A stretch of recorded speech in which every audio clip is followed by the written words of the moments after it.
It's one of these things, right? The marketplace for virtual girlfriends right now has gone tremendous since COVID. But the trouble is what separates us from everybody else is that we're not adult orientated. We're not asking for nudes. We're not asking anything sexual.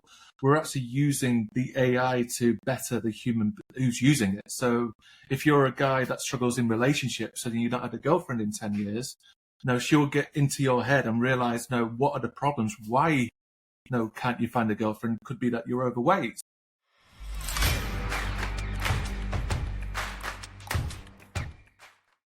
And welcome back to the Money, the Mindset, and the Mentoring podcast. Today, we are absolutely super excited to have the man, Vincent Valentine, with us of Cognitive AI. AI is all the rage right now. People are talking about it. It is here to stay. It is here to make massive changes. Should we be worried about it? Should we be excited about it?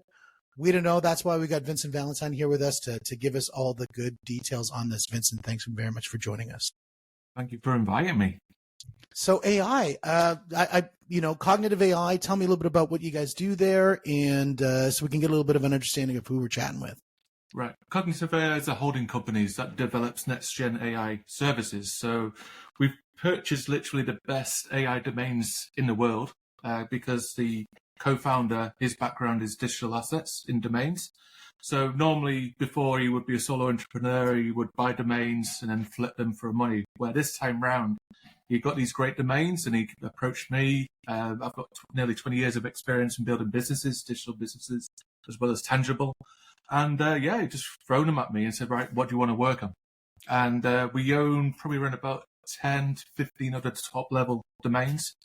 For example, like arts.ai, which we're working on, which is a social media platform for AI artists, and then girlfriend.ai, which we're going to touch on later on. So it was interesting that in our very first conversation when we talked about digital assets. I mean, we think a lot about real estate. You go out and buy a property and you're going to get some money off that, either through rents or through just capital appreciation of the property. And so really when he came to you, he said, I want my property manager for my digital asset to jump in and help me make money off of these assets. Is that kind of what we're thinking? It's kind of, yeah, because we own realestate.ai. And the thing is, with my co-founder and stuff like that, he was like, what can we do? What can we make money on? So there was so many of these other IPs that we own that we had to focus in on what is going to make the most money right now. We decided it was art.ai and also girlfriend.ai/partner.ai. But regarding real estate, we're going to be looking for third-party suppliers to help us assist with this because there's going to be too many projects for me to manage, and there's only so much I can work on. Even with the assistance of AI, it does get too much. So we're currently partnering with top-level companies that are already building systems and then using our IP with their back-end system, with their models, and then form a synergy, and then we start building from there as well. It's a very interesting thing. Not that we had this on script, but the idea that going with the realestate.ai, considering all the shifts that are happening in the real estate space based on the NAR class action lawsuit and all those things that are out there, having this in the forefront of development is something that's really interesting to see that come through. Yeah, especially in the United States. I think there's a new law or legislation which is happening at the end of April, which stops monopolies, from what I heard. I'm not fully clued up with this. Yeah, there's a whole huge shift. It's not just in the United States. It's happening in Canada and around the world around the idea of representation, how representatives portrayed to the seller and the buyer, and just a myriad of other elements that are just going through a massive pivot that's going to shake the market in tremendous ways. And that's going to really cripple certain elements, and that's going to create a lot of opportunities in others. So exactly. It's a really interesting time to get into that. It's like Eddie Miller, who's going to appear on your show now in a few months as well. He was telling me about that. Right now, we can't really build a model based on the current where we are right now, because every state has different rules. Where with this new change in the system, you can train it more with the latest laws and stuff which is happening. So it will make it a lot easier to buy using AI. I think it's going to bring AI to the forefront of the buyer's representation side of things, because that's the thing that's being challenged the most right now is attributing value to the real estate agent who's providing that value on the buyer, is that's diminishing in a rapid way. And so buyer's agents are sitting out there wondering, how do I service clients anymore? And clients are sitting out there thinking, how do I actually, get the information I need to make a proper, intelligent decision? And that's where AI definitely is going to jump in and really provide value. Yeah, exactly. I mean, toying with some ideas with real estate in the past was kind of like building up a database of the user itself. So how many children do they have? What's the age range of the children? What's your salary? What is your ideal house? So let's say if you're looking for a place in New York, it will basically figure out how much you're earning for what is available in the area, plus finding schools which are close to, for your children, for example. So instead of having going through doom scrolling through different sites, that you could actually get different APIs from different real estate companies just to give you the information there and then without wasting hours or days actually researching. So this is where I see with real estate in the future what's going to happen. I think you're completely on point with that. I think that gives a lot of value because a lot of real estate agents don't even know the neighborhoods they're selling in. Yeah. And the good ones do. But a lot of them, they'll work out of, we have a lot of out of town agents who come into an area and they just, as buyer agents, because they're just looking for the commission, and they don't actually know the schools. They don't know the neighborhoods. They don't know the community centers. They don't know which are the good grocery stores versus the bad ones. And, and so they're not able to really give that local advice, where AI, it knows everything that you give it. Yeah, if you sample it with like Google Maps API, for example, you'll know everything. They're the best supermarkets. Yeah. Like you said, makes life so much easier, because I don't know if you've been in the past, even if you rented a place, that it seems great on paper, but when you move into the place, you notice things are not exactly 100% right, but you learn through your mistakes. Absolutely. Where when buying a house, it's even worse, because if you buy a house and you realize that it wasn't a good investment, you just landed yourself a big problem in terms of money, where with AI, it'll basically tell you all the negatives or the positives, and then you just make your choice based on raw data. Data never lies. And doom scrolling, I love that terminology in the sense of how it really gives the idea of what the consumer who's just trying to find information does when they're not using an AI-driven platform, because they're just scrolling, trying to find things, looking through all these links. Whereas when they're looking at an AI model, it's a whole different experience in the way that they connect with the data. Exactly. It's raw data. No, it just tells you. You don't have to go through, like I said, with doom scrolling. You get the raw data there and then, and it could take a few minutes to get that information. So it's all about saving time at the end of the day, and actually having a good calculated risk as well regarding AI as well. Well, I think the other thing is, most people don't realize when they're working with AI, it's not only about the data that you get, it's about the experience you have as you're getting the data. Will prompt you to think maybe differently about how you're looking at that data and how you're going to ask the next question to get a better understanding of the data that you're trying to find. Yeah, because with AI, especially what we're doing is that we ask questions, but then we know what the follow-up questions are going to be. And this is what's great with AI, is that you might have 10 questions, but the user doesn't know that, and you're just refining their request. With every time they respond, you're just refining, and before you know it, you got the information that you need. Yeah, yeah. I don't know if you've used, sorry to interrupt, I don't know if you've ever used Perplexity before. I love Perplexity. Yeah. I love This is the thing, it's like when you type in a prompt, it will go, what do you mean? Do you mean this or this? And then you can refine that prompt, where with GPT, for example, you just type it in. You might not know how to prompt, and it will give you the data based on your prompts, where with Perplexity, it holds your hand. And this is the way that I see that the future of AI is going to be. It'll be, right, you've said this, but what information do you want to squeeze out of this prompt? And with good AI, this is what's going to happen. Absolutely. I think well-prompted AI is, my belief is, I think that the number one mistake people make with AI is they treat it like technology. When you look at AI needs to be treated like an employee. An employee needs to be trained. Know when you hire an employee, it is going to make mistakes. Know when you hire AI to do a job, it will make mistakes. But then when it makes a mistake, you need to implement a corrective action. You need to train it, and then it'll have a higher degree of success as it moves forward. Yeah, that's a problem, though, is hallucinations. And a lot of AIs won't say, sorry, we don't know. It'll go, oh, you meant this. And then a lot of people will follow that hallucination, which is not good, to be fair. Because if you're following advice and a hallucination, and I mean, it happened in legal as well. I think was it a few months ago, some court in New York used ChatGPT to actually come up with like past things what happened, and it actually hallucinated the cases. They went to court with it and then made them look stupid because they copied and pasted what GPT said. Oh, it made that case. It made fake links to fake data that wasn't real, and so the precedents that they were quoting were completely made up. And then when we went to the court, they're like, "Well, we just looked at your links, and none of them go to anything factual. This was written by ChatGPT." Yeah, try to save money. But I mean, the future with legal with AI as well, that's going to be another thing, because if you train a really good AI with amazing lawyer skills, you don't need a lawyer anymore. Just asking the question. But take that to the next level. The next level, when you look at it from a government perspective, what about politicians? Politicians can be bought, traded, and sold ad nauseum. I mean, how can, we always look at these politicians that on their $70,000 a year salary, how do they have $100 million worth of assets? And so obviously they've been bought and traded in some sort of fashion, and it just comes with the territory.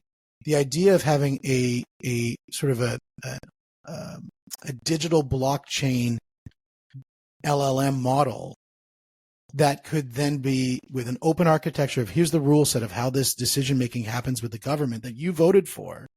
So you know exactly how it's going to make decisions based on that. It can't be convinced otherwise other than its mission. And imagine having a government run by AI. Yeah, but this is what I see in the future with AIs is that because right now it's all about corruption. No matter what you say in Russia and America, you name it, especially the United States, is that you say it's a democracy, but you look at, like you said, with Pelosi, for example, she knows what the United States is going to invest in, so she'll invest in. Apparently, I've got to be allegedly invest into an arms company if she knows that we're going to buy more rockets from him, and then what she put in, like 10 million, will be worth 100 million. It's all about insider trading, and no matter what you say about it, it is a form of corruption. Absolutely, it's just a smarter way. Absolutely, and having something where on a blockchain element, it's going to have a language model. On the blockchain element, it's going to have a prompting model, and that language model combined with that prompting model, which is open to everybody to visibly see as to what the rule set is. Having a government that's run that way, that's almost the most crystal clear government that you can have. And you just vote for which LLM is going to manage the country. No, exactly. But the thing is, for this to work, you'll need other countries with their own LLMs as well. So all over the world would have their own government pre-trained LLM. And imagine in a world in the future where, say, the United States LLM connects with the United Kingdom LLM, you want to negotiate trade or whatever, it's going to be for the best for everybody. No egos involved. There's no corruption. It's going to give you the input and output based on what's best for the people and what's best for their people as well, instead of being selfish. And I think with the future of with AI, it's like, you look at a lot of these world leaders, the old school, and it's kind of like ego comes into the way of it as well. Look at Russia, for example. You've got a egomaniac over there who's still in the old Soviet ways. And imagine if you have a 30 or 40-year-old leader that they will progress to for the people, for freedom, freedom of speech. And I think we're at that turning point right now where the elderly who are in charge, like Biden's and Trump's and you name it, once in 10, 20 years, you're going to see a new type of, hopefully, democracy. Well, the newest type would just be replace them all with computers. Yeah. And then at that point, we don't have somebody who's lost and has no idea where they are when they walk on stage. We don't have somebody who's an egomaniac. We don't have somebody who is lining their pockets under dubious deals. We don't have any of these things happening because the software has no impetus to do any of those things unless it's been prompted to do that. Unless and that goes down to having some sort of digital authentication token to say, no, the code here is true. The code is open. You can look at the code so you know exactly what's in it as it's making decisions. Yeah, and AGI, this is where you're bordering with AGI, where you think it's probably in your favor, But if it's free thinking for itself, you don't know if it could be negative towards the human race. That it sees us, like especially in the Matrix, where Agent Smith says we're like a virus. And if you look into the human history, we are like a virus. We dominate regions, we take land, we farm land. No, we cause pollution. No, it's not good. Where if you allow an AI to have full control of a country, it could be dangerous. Absolutely. And that's the one difference with the virus, I think, is that, I mean, I remember there was this one video game that came out where you were the virus and your job was to, get maximum exposure across and you had to always play this game of how deadly are you going to be versus, if you're too deadly, you're going to kill off too much of the host. So therefore you can't expand fast enough if you're too deadly. If you're not deadly enough, you're going to kind of just dwindle away and be nothing. And the one thing that's different, I think, between a virus and humanity is a virus isn't the intention of nobody. I don't think there's humans out there that are going out saying we're going to go out and destroy the environment. It's sort of a byproduct. Mm-hmm. And then when we realize that we're making too much of a problem, we fix it. And so most of the times when we run into problems, we come in and fix it. And usually I don't believe it's through taxation. I think it's just, it's through self preservation that we look at these moments and say something has to change in this moment. Well, it's clean energy. And the moment, imagine if tomorrow that we had nuclear fission and it was like, we don't need gas anymore. We don't need oil. We don't need crude or anything. These top billion, if not trillion-dollar companies will come crashing down. And the thing is, these companies control the government in some way. So are they going to really let go of all that power? And the same goes with dictators as well, is that if a dictator goes soft, the people will just murder him. Yep. And this is the turning point in history right now that we're reaching, is that we're at this point in the history that we're about to go into the future, and things are going to change very, very quickly. And there's going to be a lot of people that were powerful that are going to lose power, and they're not going to like it as well. Well, you do need powerful people implementing power, because there's also powerful people implementing power in dubious ways. And power needs to fight power. Mm-hmm. Having the idea, I was talking with somebody about the police force, and they're saying the one thing about the police force that they don't like, and this could be considered as a very, dangerous thing to say, but they wanted to stop police force brutality. And my statement to that was, well, the police force needs to be brutal. They need to be brutal. They have to have brute force, but they also need to be able to control the brute force. Yeah. And that's why I love Brazilian Jiu-Jitsu, because you can be able to have the ability to implement maximum violence, but you also have the ability to be able to control it. Exactly. Well, look in the European Union, we don't have any guns. We have strict zero gun control. I know in the United States, some states are different from others. Some of them are pro-guns and not guns. But it's how the Constitution's been written, is that you're allowed to have a firearm, where if you get caught with a gun in the street in Barcelona, for example, no matter what, you're locked away. You're in prison. They don't allow it. Where in the United States, if you get caught with a gun, it's self-defense. And the thing is, if you're allowing the average person, and maybe if you have a mental health issue and they've got a gun, this is when you need police brutality to protect other people. But then, now, who given the right to have the gun in the first place? Where if you just cut gun law altogether, no, if you get caught with a gun, you go to prison, like in Europe, basically. But again, it's the American mentality against the European mentality.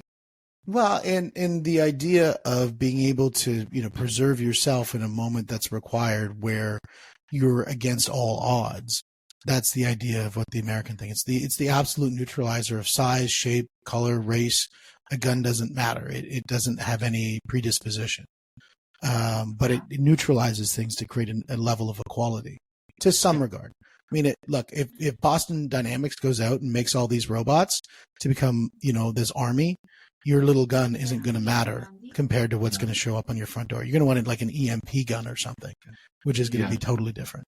And so I think the world's changing in that. But the idea is that when we look at the governments and saying that if AI went into a government role and took over, and what would be the checks and balances that could be put into play to ensure that that is actually a positive moment? It's one of them. It's every country's different, and how. 1 second.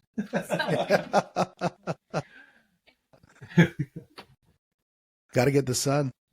Yeah, it's a beautiful day on today. But yeah, it's just every like in the United States, there's multiple states, and they each have different gun rules and stuff like that. But people feel safe. It's like I've had friends who are from Texas who live in Barcelona, and they feel terrified of coming. No, to come to Barcelona, it's such a big city, but they don't have a gun in their pocket, and they feel nervous about it. Or it's like, don't worry about it. There's no other people with guns. And it was like, well, what happens if someone tries to attack me in the street? It's like I don't have a gun to protect myself. It's like, well, they don't have a gun, but they might have a knife, and that's what could be the problems. Exactly. So when we look at technology like the gun, or we look technology like the knife, how do people protect themselves from that? Yeah, well, look in the UK, we have a lot of problems with stabbings. And yes, guns can cause problems, but I mean, if you've been stabbed multiple times, it's life or death. Yeah. And we have this, because we don't have guns in Europe, but we have a lot of knife crime, and it's. How can you solve this? But it comes down to poverty. If you're out ready to stab someone to steal, it means obviously you're struggling in life and you're desperate, basically. So if AI came into play where it made everyone that was slightly better income than they are right now through AI, then it kind of solves some of them problems. So when we look at the idea of North America versus United States for a moment, and America says we need guns to protect ourselves from other people with guns, and Barcelona or whatever is saying we don't need guns to protect people from, because they don't have guns. Maybe they have knives. Okay, well, we've just lessened the damage. But when we look at the technology sector, are we saying then that the population in North America would be saying we need our own AI technology to protect ourselves from the AI technology that's being developed? So what if we were kind of go down that rabbit hole a little bit, just because I think you've got an amazing brain, is the idea of what is a counter AI technology that would be implemented?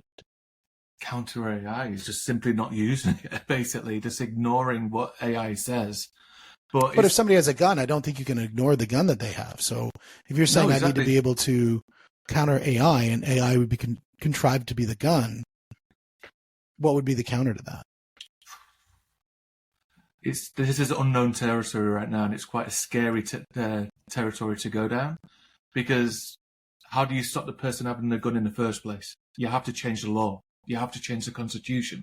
Or when you remove the firearm away from, let's say, if next year that the United States says every state in America is now not allowed a gun. If you get caught with a gun, you go straight to prison or you get a massive fine for it. It's people's way of life.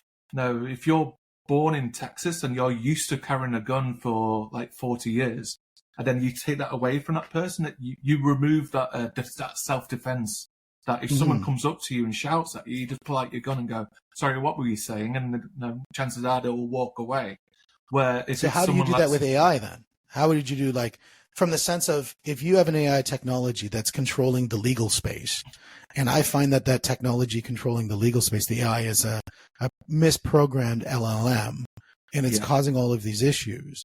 How do you defend yourself from that the omnipotent AI that is all-knowing, all-seeing? What is the defense against that? The defense? I'll be honest with you. I can speculate, but I have no idea, to be fair. It's interesting to think, because that's the future we're going into, right? That's the future we're going into. But I mean, let's talk a little bit about, when we talk about some of the technology, I think you've got an interesting one that we've already talked about, something very, fired up, which is talking about guns. Let's now talk about relationships, and let's talk about tech and relationships, because we might as well jump from one right to the other. I think it's a good pivot, and talk about, you've got, what's the name of the website? We've got girlfriend.ai. So girlfriend.ai. I remember when we were first talking, and I was like, should I interview this guy?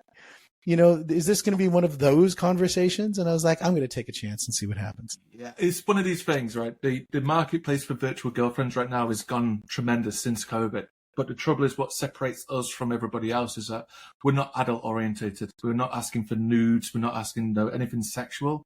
We're actually using the AI to better the human who's using it. So if you're a guy that struggles in relationships and you don't have a girlfriend in 10 years, she'll get into your head and realize, what are the problems? Why, can't you find a girlfriend? Could be that you're overweight. So she will, encourage you to go to the gym and maybe lose a bit of weight.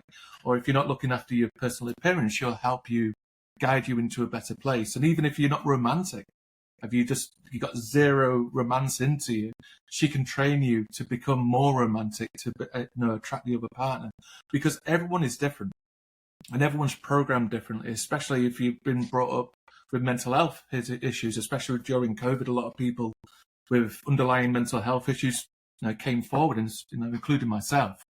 And having an AI which can actually hold your hand and actually walk you through a way to better yourself mentally, to become a best person of yourself, to then find the ideal girl or partner that you want to be with. This is our goal with Girlfriend.ai.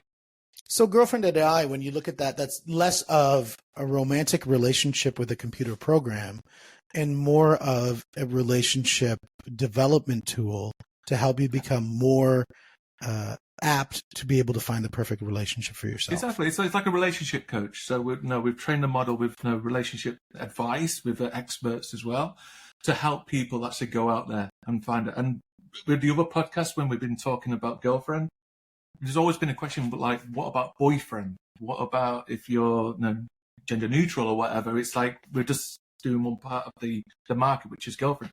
This is why we bought Partner.ai. So if you want a boyfriend, if you want a legal assistant, if you want a friend, if you want a breathing coach, it's going to be everything in terms of what you need. Is it therapy? Do you need a career advice? You name it. She's going to know everything. That's amazing. That's really interesting.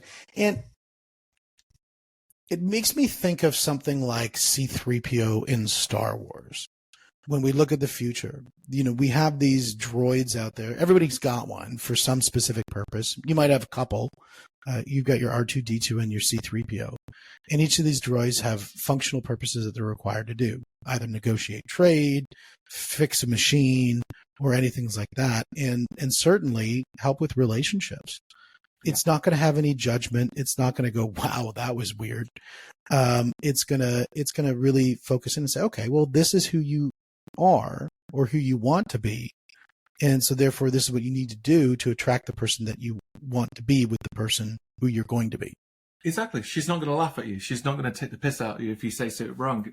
This is what's beautiful about this project, is that we're making it so it's the data safety and also the protection is fully encrypted. So if you were using it for 6 months and you've gone deep into your childhood or traumas or stuff like that, we're not going to sell that data. No, this is private for the AI bot only. It's a bit like therapy. When you go to a therapist, she'll ask you questions. He or she as a therapist can't tell her friends about it or go public with it, because you're breaching that trust. And this is the way that we see this project running, is that, and this is where the technology comes into it as well, is that, yes, there's LLMs right now where you can type with a virtual girlfriend. We've got the tech now where it's like full on real-time voice. So we host everything locally. So you'll be able to give the girlfriend a call and you'll be able to speak to her like we are right now. She's going to have her backstory. She's going to have full on realism. She might be at a nightclub. She might be at the beach. If she's busy, she'll put the phone down on you and say, call later on. You text her, she's not going to respond straight away. She might respond within a few minutes. It's going to feel the realism that we're striving for on Girlfriend is exactly like the movie Her. I don't know if you've seen the movie. Mm-hmm. No, I have not seen the movie Her. No. Yeah, it's won an award. It's about 11 or 12 years old now, but halfway through the movie, I'll give you the premise of it, and this is what gave us the idea in the first place, is that there's a guy who's just come out of a relationship with his wife, and he's depressed. So, and then all of a sudden, this AI operating system, as it's called in the movie, it asks personal questions. It's like an onboarding, and before you know it, Scarlett Johansson is the voice of the AI, and they connect and they create a synergy. And he trusts her over time. He confides in her, and she basically uplifts him, makes him happier. All of a sudden, now he's not depressed; he's happy. But then it gets to a turning point where he's fully reliant on the AI, and this is where we want to steer away from, because he gets romantically involved with her. He has sex with her through voice, and then he goes around telling his friends he's got a girlfriend, and they're like, "Oh, great! What's she called? Samantha." no, who's Samantha? Oh, she's on my phone right now. And it's like, but at this point in the movie, everybody else is using them. So, and he asked her the question, he goes, how many guys are you dating? And she said something like, 6,000 or something like that. And it's like, are you in love with any of these? And she was like, yeah, I am. It's like, because she shared between everybody. And this is where we kind of want to, this is where we're different. We don't want the person to be glued to the AI girlfriend because we want them to go out. So if you're at home and she calls you up and he goes, what are you doing? I'm playing Fortnite. It's like, well, no. Maybe you can go out and meet your friends. You never know. You might meet somebody. Makes you more sociable instead of being secluded and locked in. So the prompting is about pushing the relationship into the physical domain, into the, well, I'll call it the analog domain of the world that we live in, rather than drawing them into the digital world of having a relationship with a piece of tech.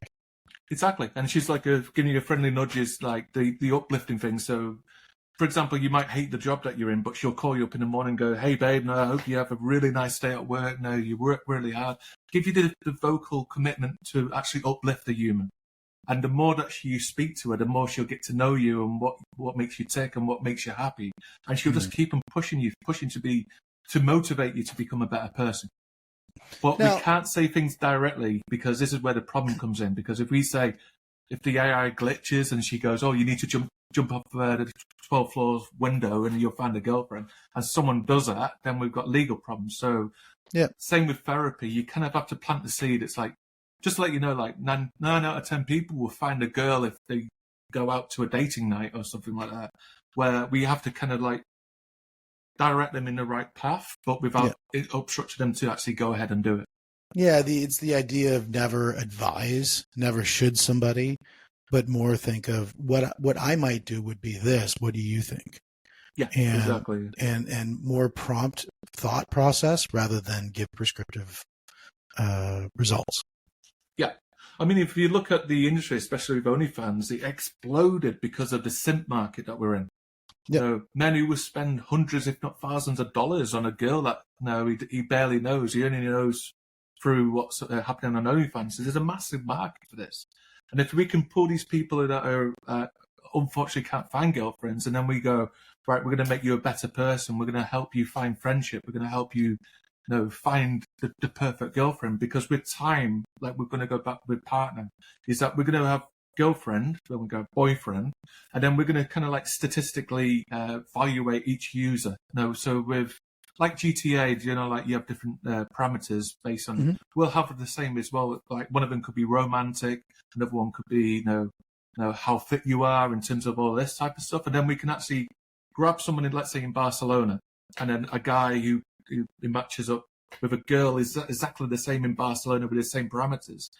Potentially with the use of algorithms, we can pair people to actually find their best girlfriend that they'll ever meet in their life, because she's into what you're into. You think exactly the same. You have the same thought patterns. You have the same problems with each other. And this is where, imagine if you go meet that girl over there and then she could be your life partner. It could be amazing. It's interesting when you talk about think the same. And I was talking with another person who was running a matchmaker program. And the idea of thinking the same to me sometimes is non-productive, because you're actually going to run into more issues because you think in the same way. You might like the same things, but because you think the same, you're actually not a whole person. And the idea of a relationship is to create a whole person. And sometimes that's celebrating the differences that you have between each other rather than the similarities.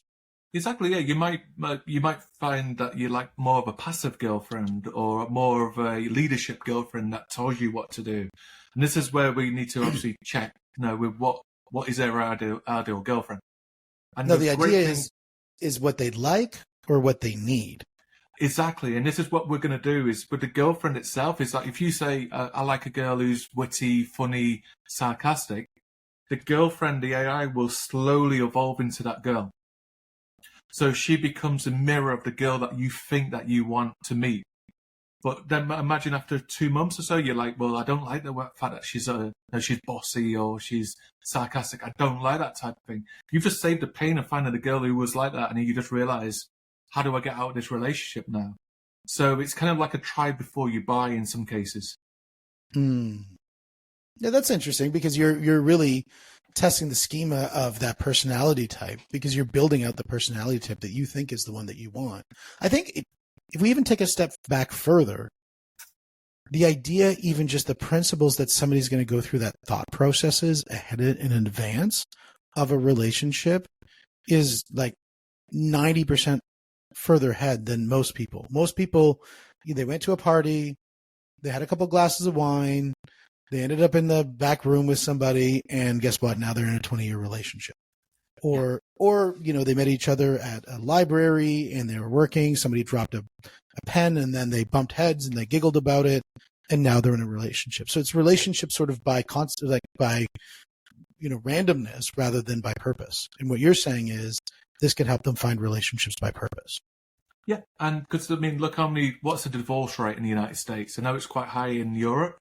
No, it's a lot of, was it something like 70 or 80% of divorces are initiated by the female?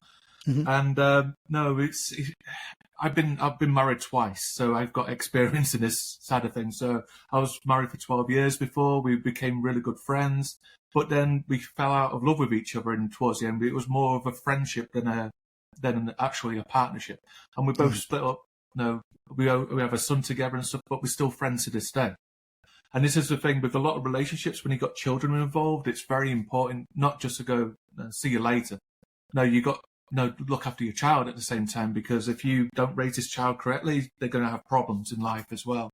So imagine finding the perfect girl from speaking to the bot for, let's say, 2 months, and then being matchmaked with some sort of algorithm that obviously we have to beta test to make sure it's fine, to find somebody that actually is perfect for you, and which is you're perfect for them as well. Now, does it do an idea of breaking down? Everybody focuses on perfect, but there's also imperfect, in the idea that somebody can be imperfectly perfect for somebody. What's your thoughts around that? Well, yeah, everyone isn't perfect. We all have our issues, and it also, the thing is in life is that we change every 10 years. I'm a different person than I was 10 years ago. And the same will happen with every human. Is like we change our mentalities, our thought processes as we mature. We change. So chances are that you're with somebody now. You might be perfect with them now, but in 10 years' time, you'd be wondering, no, we're so incompatible. I want somebody different. And this is something that we have to tackle because, like I said, with divorce rates and stuff, it's so sky high right now. And you might be great for 2 years, but when you get to actually know the person, you realize it's a huge mistake and if you want to go through a divorce, especially in the United States, it could bankrupt you.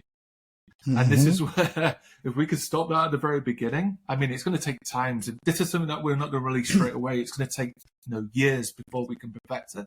Because I think the girlfriend AI, if you think about it, it does a really good job of that inception point of really helping you discover in a more systemic way what that inception point should look like. It takes away a little bit on the sort of spark of romance that maybe people fall in love with, but I think strategy will beat that out in the long run, because you're starting off from a point of strategy. But then you hit a point where you said, I think something important is that, but that's great, but then people change. Yeah. And so is there any idea of what that might look like of, great, you've got girlfriend.ai, what about wife.ai or husband.ai or something like that says, okay, we're now in a relationship. How do we ensure that we both stay on point, that we're going to satisfy each other's needs? This is the second phase. This is the second phase of partner. So with girlfriend, it will be a case of, look, we'll help you to find a girlfriend. Let's say after 3 months you find a girlfriend. We don't want to stop the subscription there, because it is going to be a SaaS model. So instead of being a relationship coach, a dating coach, it becomes a relationship coach. So please tell me about your partner. What do you love about her? No. So we get an idea of what the partner is. And then let's say she has a big falling out with you and you don't know what's going on. You could speak to the girlfriend or partner in this case to say, look, what's wrong with her? No, why is she so angry with me? And it'll be a case of, she will use therapeutic and obviously proven techniques to actually diffuse a situation, because she's pissed off with you, but you don't know why. It could be time of the month, or it could be that you forgot a birthday, or you forgot something important. And this is what the AI can actually do, is like remember a birthday, remember a menstrual cycle, that a week before she goes on, that she can be a bit sensitive. And these are the things what us humans, especially as men, we forget. We lose the empathy in this type of thing, that because a woman's hormone cycle is very, very different from males. Yeah, no, 100%. The idea if you had girlfriend.ai and boyfriend.ai, which in other words husband.ai and wife.ai, and if those two AI systems technically had a relationship with each other, and then they had a relationship with those people, you almost have this sort of secondary checks and balances. Mm-hmm. It's almost like it's like digital polyamory, and but it keeps you accountable through digital polyamory. Is that sort of where you're trying to head? It could be, yeah. But I mean, at the end of the day, our goal is to make the user happy. So if we help mentally make you a better person, find the best partner, if you're into open relationships, she'll be open for you. She'll guide you through it, because I've got a few friends here in Barcelona who are in open relationships, and they absolutely love that they're in an open relationship, where myself, I'm not into that type of stuff. So I wouldn't want a wife or girlfriend that did the same thing. So everyone is different. Everyone has in essence, this one would be that, because you do have a secondary relationship. Maybe it's not an emotional connection, but it's something where you're allowing them to be on the inner circle of the things that are important to you. And by that definition, I would say it's a relationship. Yeah, exactly. And if you go back to the movie Her, this is what happens in the secondary part. So when the guy, in this case, tells everyone that he's got a girlfriend, it's like he realized that his sister in the movie has got a husband, but they both have a girlfriend and boyfriend AI, that they, even though they're in a relationship together, they have their own digital partners, which is there to elevate them as well. And it ends up that they're actually in a better relationship space because of having a digital friend that can uplift you, and if you're sad, it will make you happy. If you're happy, it'll elevate you. It'll encourage you to do better with yourself. So it's not a relationship as such. It's more of a coach. Now, imagine that someone will speak to you every single day and has time to listen to you. So, and it's the same with journaling, where for mental health is like every day do a journal, where we can build this into the application as well. So if you've got a hard day at work and your boss has pissed you off, you can vent with the AI and she'll create a journal for that day that obviously your mood was down because your boss was an asshole for you, or your wife had an argument because you've forgotten the birthday or something like that. So it becomes part of, like, you can see your daily life happen with different mood swings as well in yourself as well. I'm going to be honest with you, I'm bipolar, so I have ups and downs. And the thing is, it's like, with journaling, I can see certain things what trigger me, if I'm going through a difficult time or not. And especially having like a mental health AI assisted friend to help me go through this is really, really important. That's very interesting. I think from a mental health perspective, you're going to see this a lot for seniors, for just connectivity, for connection. I think this is something that's a very interesting direction to go, is applying AI. Really was what you're doing, is applying AI to the mental health space. Yeah, exactly. Because how much is it going to cost for a therapist? And I don't know, in Europe, it's expensive. In America, I'm taking it's even more. So imagine if that was tied with a $20 a month subscription where you can speak to her unlimitedly. If you've got problems, you don't have to book an appointment to see your therapist. You can call her up there and then vent your problems. Well, furthermore to that, in Canada, we're coming up with this thing called the physician's assistant. And the physician assistant, because we're running into a doctor's problem. There's not enough doctors in Canada. So the physician assistant sort of takes on that secondary level, not the nurse level, not the doctor level, but that middle bit. And if AI was really that middle bit, and then the doctor then is looking into, here's the summaries of each of those sessions based on what the AI would be, you could really have a clinician who would look into what is this AI girlfriend or AI therapist or AI, government organization, and what is the hierarchy of what they're actually saying, and is it actually doing the right thing, or is it hallucinating? Well, this is the thing. We're going to build a professional part to this as well. So if you're currently seeing a therapist, we're going to allow you to invite your therapist to check your daily summaries, your moods. Because obviously, mood tracking is so important, especially if you've got mental health problems. And then your therapist can actually go in and check on your daily activity with the, summarize what happened today, check the mood swings, so you can actually see what actually is the problem is. And because you're diversing with an AI bot, which with time, you're going to obviously trust this AI because she is going to be your best friend in a way. Yeah. Her goal is to make your life a better, without any bias or anything. You could tell her anything. But the thing is, if you want to open up that information to a therapist or a doctor, we're going to allow that. That makes total sense. And well, Vincent, we could talk about this. We could talk about this forever. And I love this conversation. And I love the idea of really understanding a lot of the applications I think people don't see. I think most people, when they look at AI, they look at it as going to replace the sort of menial tasks. And the idea is AI is far beyond just doing menial tasks. And it can pierce into all these levels with an organization, whether it's a CEO of an organization, a president of a company, of a country, or your therapist, that it can jump into these different roles and add value. Yeah, exactly. And the way we partner, this is why we're going with partner.ai, is that it's not just going to be a relationship or partner or anything, but it's going to be multiple things. So if you want like a business coach that you want to set up a business, he or she on the bot will actually help you with proven methods to actually help you set up a business. And have you thought about marketing and teach you how to do it? So it becomes more of a tutor as well.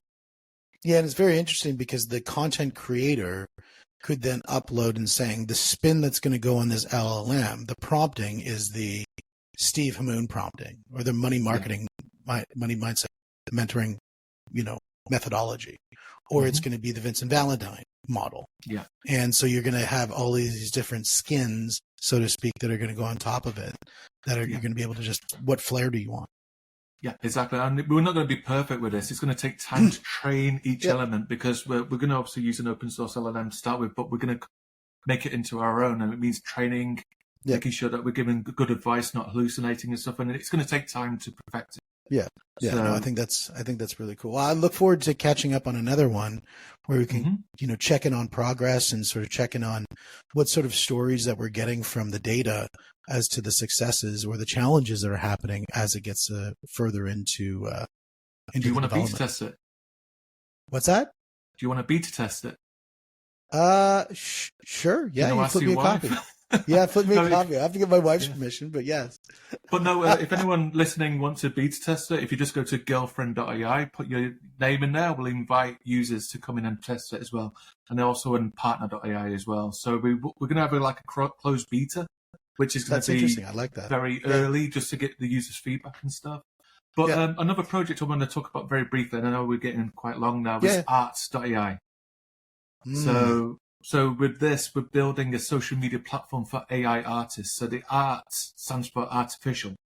So it could be images, videos, 3D, music, lyrics, anything which is generated by AI. We're going to allow people to showcase it on there. It's going to be like an Instagram/Patreon on there as well to encourage people who are good at prompting for images or creating any form of artwork could actually earn a living on there as well. And that should be releasing in the next 2-3 weeks. That's amazing. I love it. I love it. Well, I love all the things you're on. I mean, talking about digital assets as a next step and just developing that whole industry, I think it's super interesting that a lot of people don't know about. And so thank you so much for all the knowledge that you shared today. And Cognitive AI, hit it. Girlfriend AI, hit it. Art.ai, hit it. You've got all the amazing names out there. So again, proving digital assets and the value of those. And my man, thanks so much for the chat today. I appreciate it. Thank you for having me. I look forward to speaking to you again in future. Thank you. And this is the Money, the Mindset, and the Mentoring podcast. We'll see you on the next one.